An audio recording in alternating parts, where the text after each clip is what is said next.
मैं हमेशा जंग टालने की कोशिश करता हूं, लेकिन जंग हुई तो जीतूंगा तो मैं ही। हैं?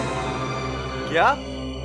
ये क्या बक रहे हो मादरचोद? धुरंधर 2 के ट्रेलर आते ही 24 आवर्स के अंदर ही बुक माई शो पर 4 लाख से ज्यादा इंटरेस्ट। रिलीज के 12 दिन पहले एडवांस बुकिंग ओपन होते ही पहले 2 घंटे में ही 4 करोड़ कलेक्शन कर लिया है। ट्रेड एनालिस्ट तरण आदर्श के हिसाब से हर घंटे में साढ़े 7,000 टिकट्स बिक रहे हैं। एडवांस बुकिंग ओपन होते ही एक दिन में 1 लाख से ज्यादा टिकट्स भी सोल्ड हो गया है और फिल्म के 18 मार्च के पेड रिव्यू भी रिकॉर्ड ब्रेक हो रहा है। बताया जा रहा है कि पेड रिव्यूज में ही धुरंधर 30 करोड़ से ज्यादा की कलेक्शन करने वाले हैं। जो होता है तो ये इंडियन सिनेमा के पहले फिल्म होगा जिसके पेड रिव्यूज पर ही इतना कलेक्शन होगा। एडवांस बुकिंग के पहले दिन ही 14 करोड़ से ज्यादा कलेक्शन भी हो चुके हैं। मतलब हाइप इतना है कि धुरंधर 2 से डर के टॉक्सिक पेड्डी दी पैराडाइज और भूत बंगला जैसे फिल्म तो पोस्टपोन हुए ही हैं। और इसके साथ हॉलीवुड के एक्टर रायन गोसलिंग के फिल्म हेल मैरी जो पहले 20 मार्च को आने वाला था, अब वो भी डर के इसके एक हफ्ते बाद 26 मार्च में इंडिया में रिलीज होने वाला है। बाकी वर्ल्ड वाइड पर फिल्म 20 मार्च को ही आएगा। मतलब धुरंधर 2 के इतना हाइप हो रहा है कि ट्रेलर में 24 घंटे के अंदर 40 मिलियन प्लस व्यूज आ चुके हैं। ट्रेड एनालिस्ट के हिसाब से धुरंधर 2 डे 1 पर ही 200 से 250 करोड़ के कलेक्शन करेगा, तो लाइफ टाइम कलेक्शन में 2000 करोड़ कलेक्शन करने वाला फिल्म भी बन सकता है। लेकिन बहुत सारे लोग ये भी बोल रहे हैं कि धुरंधर 2 के ट्रेलर उतना अच्छा नहीं हुआ। कुछ लोग तो ये भी बोल रहे हैं कि धुरंधर 2 सिर्फ सीक्वल के नाम पर चलने वाला है। तो क्या सच में धुरंधर 2 सिर्फ सीक्वल के नाम पर चलेगा? और टॉक्सिक के पोस्टपोन के लिए ही धुरंधर 2 को इतना बड़ा फायदा होने वाला है कि जो मेकर्स भी सोचा नहीं था। इसके ऊपर तो बात करेंगे ही और ये भी बताएंगे कि धुरंधर के शूटिंग के टाइम पर इतना प्रॉब्लम हुआ था कि ये कभी बनने ही नहीं वाला था और धुरंधर 1 रिलीज होते ही इसको लोग फ्लॉप क्यों घोषित कर दिया था। लेकिन फिर ऐसा क्या हुआ कि धुरंधर 1000 करोड़ जैसा बेंचमार्क को टच किया। तो इस वीडियो में हम धुरंधर फिल्म के मेकिंग का स्ट्रगल के साथ उसके अनबिलीवेबल सक्सेस और लास्ट में टॉक्सिक के पोस्टपोन के कारण धुरंधर 2 को कलेक्शन में कितना फायदा होने वाला है उसके बारे में भी इस वीडियो के अंदर डिटेल में बात करेंगे। तो आपको हमारे वीडियो थोड़ी भी अच्छा लगता है तो चैनल को सब्सक्राइब करके हमारे साथ ही रहना। तो बिना किसी बकवास किए पहले धुरंधर का मेकिंग के स्ट्रगल बारे में बात करते हैं। तो देखो, आदित्य धर के उरी फिल्म के सक्सेस के बाद ही वो धुरंधर फिल्म बनाने नहीं चले आया था, बल्कि धुरंधर फिल्म पहले आदित्य धार के दिमाग में ही नहीं था, क्योंकि 2019 में उरी के सक्सेस के बाद आदित्य धार विक्की कौशल के साथ ही दी इमॉर्टल अश्वत्थामा फिल्म अनाउंस्ड किया था, जो बजट और स्केल वाइज धुरंधर से भी बहुत ज्यादा बड़ा फिल्म होने वाला था। लेकिन ये जैसे बिग बजट और बिग स्केल फिल्म था तो कोई भी प्रोड्यूसर इसको प्रोड्यूस करने में राजी नहीं हुआ। जैसे बॉलीवुड में ऐसा हर टाइम ही होता है, क्योंकि क्रिश 4 और दी इमॉर्टल अश्वत्थामा दोनों ही एक साई-फाई फिल्म है और इस दोनों पर ही बॉलीवुड से एक भी प्रोड्यूसर इन्वेस्ट करने में तैयार नहीं है, जिसके कारण आज हमें दो बिग स्केल फिल्म नहीं दिखने मिल रहा है। तो जो भी हो, इसके कारण 2022 में आदित्य धार अश्वत्थामा फिल्म को शेल्फ करके एक नया स्क्रिप्ट के ऊपर काम करना शुरू किया, जो होता है धुरंधर फिल्म के स्टोरी, जिसमें वो एक स्पाई एजेंट की कहानी लिखते हैं जो पाकिस्तान के अंडरवर्ल्ड में जाकर अंडरवर्ल्ड को खत्म करेगा। और वो स्टोरी कोई बॉलीवुड के मास मसाला स्पाई एक्शन फिल्म की तरह बनाता नहीं, बल्कि एक ऑथेंटिक और रियलिस्टिक स्पाई एक्शन फिल्म लिखते हैं, जिसके लिए वो बहुत दिन तक एनालिसिस और रिसर्च करके परफेक्ट स्टोरी बनाते हैं। स्टोरी कंप्लीट के बाद शुरू होता है फिल्म के कास्टिंग, और इस फिल्म के कास्टिंग में लगभग 1.5 साल लग गया था। और इतना टाइम लगता है क्योंकि आदित्य धार सबको चुन चुनकर कास्ट करते हैं, जिससे उनके फिल्म में उस कैरेक्टर को एकदम परफेक्ट लगे। आदित्य धार पहले ही रणवीर सिंह को कास्ट कर लेते हैं, लेकिन रहमान डकैत के कास्टिंग में बहुत समय लग जाता है, क्योंकि इस कैरेक्टर के लिए उनको वैसा ही एक्टर चाहिए जो इस कैरेक्टर में एकदम फिट बैठे, जिसके लिए रहमान डकैत के कास्टिंग के लिए टोटल 50 एक्टर के लिस्ट बनाते हैं, जिसमें से एक एक करके एनालिसिस करते हैं और लास्ट में जाकर इस रोल के लिए अक्षय खन्ना को लिया जाता है। और एलेना के कास्टिंग के लिए उन्होंने तो 1300 एक्ट्रेस का ऑडिशन लेते हैं, जिसमें से सारा अर्जुन को चुना जाता है और बाकी कास्टिंग इजीली हो जाता है। इसके बाद जुलाई 2024 में फिल्म के शूटिंग स्टार्ट होता है, और जैसे कि धुरंधर के स्टोरी में ज्यादातर जगह पाकिस्तान की ही दिखाया गया है, जिसके लिए आदित्य धार को पाकिस्तान की ही जगह चाहिए था, लेकिन वो पाकिस्तान तो जा नहीं सकता, तो वो थाईलैंड में 6 एकड़ जमी पर फिल्म के शूटिंग स्पॉट बनाते हैं और हर घर को सेम पाकिस्तान के घर के जैसा ही डिजाइन किया था। मतलब थाईलैंड में आदित्य धर खुद के लियारी शहर बना डालते हैं, और आदित्य धर का विजन ही फिल्म को 2 पार्ट में बनाने का था, जिसके लिए धुरंधर के ऊपर पहले 200 करोड़ बजट लगाया गया था, लेकिन 2 पार्ट के चलते और आदित्य धर को एकदम परफेक्ट आउटपुट चाहिए था, तो बाद में जाकर इसके बजट कम पड़ गया, क्योंकि फिल्म के शूटिंग के टाइम इस पर 200 करोड़ से ज्यादा बजट लग गया था और प्रोड्यूसर भी इससे ज्यादा पैसा नहीं देता है, जिसके लिए धुरंधर के शूटिंग बंद भी होने वाला था। लेकिन आदित्य धर और रणवीर सिंह मिलकर अपने खुद के जेब से 80 करोड़ पैसे लगाते हैं, जिससे धुरंधर के शूटिंग स्मूथली चल पाए, और ऐसा करते करते धुरंधर के शूटिंग भी कंप्लीट हो गया। लेकिन फिल्म के रिलीज से पहले इसको लोग फ्लॉप बता रहे थे। तो अब अगले पॉइंट में बात करते हैं धुरंधर के अनबिलीवेबल सक्सेस के बारे में। तो देखो, धुरंधर के जब टीजर और ट्रेलर आया तब इसके लिए पब्लिक में बहुत हाइप था, लेकिन फिर भी लोग इसको फ्लॉप बोल रहे थे, जिसके पहला रीजन है कि आदित्य धर पूरे 6 साल बाद एक फिल्म ला रहे थे और आदित्य धर अपने करियर में सिर्फ एक ही फिल्म किया था और रणवीर सिंह भी बिगेस्ट डाउनफॉल के अंदर था। उनके जो भी फिल्म आया था सब पीट गए थे, जिसके लिए लोग पहले ही इसको फ्लॉप बता दिया। इसके बाद में न्यूज आया कि मूवी के रन टाइम 3 घंटे 35 मिनट के होगा और रन टाइम के लिए भी इसको फ्लॉप बता रहे थे। और ऊपर से सारा अर्जुन और रणवीर सिंह के एज गैप को लेकर भी बात हुआ और रिलीज के कुछ दिन पहले रणवीर सिंह कांतारा वाला कंट्रोवर्सी भी करके बैठा था और धुरंधर को गल्फ कंट्रीज में भी बैन कर दिया था। मतलब टोटल पब्लिक बहुत सारे रीजन के लिए इसको फ्लॉप बता दिया था और इसीलिए जब एडवांस बुकिंग ओपन होता है तब एक्सपेक्टेशन से भी कम कलेक्शन करता है और डे 1 नंबर भी सिर्फ 28 करोड़ के ही था। लेकिन जब फिल्म रिलीज हुआ पब्लिक इसके अच्छे स्टोरी और प्रेजेंटेशन देखकर इसको लेकर अच्छा बात कहने लगा, जिसके कारण धीरे धीरे धुरंधर के कलेक्शन बढ़ते रहे और इसके बीच में मूवी के हर सॉन्ग भी वायरल होते रहे, जिसमें से अक्षय खन्ना के जो सॉन्ग वायरल हुआ उससे मूवी के हाइप बहुत ज्यादा हो गया और रिलीज होने के बाद इसको प्रोपेगेंडा फिल्म भी बोला गया। कुछ एक्टर्स को इस फिल्म में दिखाए हुए पॉलिटिक्स अच्छा भी नहीं लगा, लेकिन धुरंधर के हाइप और कलेक्शन देखकर बाद में सब लोग चुप हो गए और इसके कलेक्शन को भी कुछ लोग फेक बता दिया था। लेकिन पब्लिक के क्रेज इतना था कि फिल्म के ऑनर्गेनिक कलेक्शन आया, जिसके कारण हिंदी नेट पर धुरंधर ने 900 करोड़ के कलेक्शन किया और धुरंधर गल्फ कंट्रीज में बंद होते हुए भी वर्ल्ड वाइड 1354 करोड़ के ग्रैंड कलेक्शन किया और लास्ट में धुरंधर 2 के भी रिलीज डेट बता दिया। तो अब बात करते हैं धुरंधर 2 के हाइप कलेक्शन और ये कौन कौन सी रिकॉर्ड ब्रेक करने वाले हैं उसके ऊपर। तो धुरंधर के लास्ट में जब धुरंधर 2 के रिलीज डेट 19 मार्च बताया तब इसके ऊपर कोई बात नहीं हुआ, लेकिन 2026 के जनवरी आते ही क्लैश के ऊपर जम के बात किया गया और बाद में मार्च में आकर टॉक्सिक वालों अपने फिल्म को पोस्टपोन कर दिया। अब जिस कारण से ही पोस्टपोन किया, अब ज्यादा फायदा धुरंधर 2 को ही होने वाला है, जिसके बारे में आगे बात करते हैं। तो धुरंधर 2 के ट्रेलर भले ही पार्ट 1 से मैच ना करा पाए, लेकिन फिल्म के हाइप अब भी बहुत ज्यादा है, जिसके बारे में हम इंट्रो में ही बात कर चुके हैं। और जैसे कि यामी गौतम धुरंधर 2 के फर्स्ट रिव्यू देते हुए कहा कि धुरंधर 2 एकदम इमोशनल और रिवेंज वाला फिल्म होगा, जो हमें ट्रेलर में भी देखने मिल रहा है, जिसमें ज्यादातर सीन में जसकीरत सिंह रंगी का रिवेंज देखने मिल रहा है। तो 3-4 इमोशनल सीन वाला भी क्लिप ऐड किया है, जो हमें मूवी में ऐसा दिखाया जाएगा कि ऑडियंस देखकर पागल हो जाएगा। और जो लोग बोल रहा था कि धुरंधर 2 सीक्वल के दम पर चलने वाला है, उनको बता दूं कि अब धुरंधर पार्ट 1 के बाद इसके सीक्वल के तो हाइप बहुत ज्यादा ही है, जिसके कारण आधे से ज्यादा पब्लिक इसके सीक्वल के लिए ही देखने जाएगा। लेकिन आदित्य धर वो डायरेक्टर हैं जिनके फिल्म पहले भले ही हाइप में ना हो, धीरे धीरे हाइप हो ही जाता है। तो आप ही सोचो, धुरंधर 2 के हाइप तो वैसे ही सीक्वल के नाम पर हैं, तो अब आदित्य धर हमें क्या दिखाने वाले हैं। और बात करें टॉक्सिक के लिए धुरंधर 2 के फायदा और कलेक्शन के बारे में, तो देखो धुरंधर पार्ट 1 हिंदी नेट पर लगभग 900 करोड़ के कलेक्शन किया था, तो अब धुरंधर 2 सिंगल हैंडली हिंदी नेट पर 1000 करोड़ के रिकॉर्ड भी बनाएगा और क्या पता इससे ज्यादा यानी 1200 करोड़ भी हिंदी नेट कलेक्शन कर सकता है, क्योंकि आज इंडियन सिनेमा में हिंदी लैंग्वेज में बहुत ज्यादा ही रिकॉर्ड ब्रेक कलेक्शन हो रहा है। और धुरंधर ने साउथ इंडिया पर भी टोटल 186 करोड़ के कलेक्शन किया था, जिससे वो जवान के रिकॉर्ड ब्रेक करके बॉलीवुड के नंबर 1 फिल्म हुआ था जो साउथ मार्केट में ज्यादा कमाई किया था। और एक बात बता दूं कि धुरंधर ने साउथ में से सिर्फ कर्नाटक से ही 75 करोड़ के कलेक्शन किया था, यानी सैंडलवुड जो यश के इंडस्ट्री है, जिसमें से पहले टॉक्सिक आने वाला था। और टॉक्सिक के लिए धुरंधर को सिर्फ कर्नाटक में ही नहीं बल्कि सभी साउथ इंडस्ट्री में खतरा होता। लेकिन अब टॉक्सिक पोस्टपोन कर लिया है, तो धुरंधर 2 सिर्फ कर्नाटक से ही 100 करोड़ के कलेक्शन कर सकता है। और मेकर्स भी सारे लैंग्वेज के लिए परफेक्ट डब करके ट्रेलर भी रिलीज कर दिया है और हर ट्रेलर में ही अच्छा खासा व्यूज भी आना शुरू हो गया है। और साउथ लैंग्वेज के ट्रेलर में भी कमेंट में ज्यादा लोग इसके डबिंग के तारीफ किया है। और टॉक्सिक के लिए जितना साउथ लैंग्वेज में कंपटीशन था, अब वो भी नहीं है। सिर्फ पवन कल्याण के उस्ताद भगत सिंह ही तेलुगु से हैं, लेकिन पवन कल्याण के फिल्म सिर्फ पहले दिन ही थोड़ा बहुत कलेक्शन करता है, फिर उसके नामो निशान भी नहीं मिलता। तो नो डाउट धुरंधर इस बार टोटल साउथ इंडस्ट्री से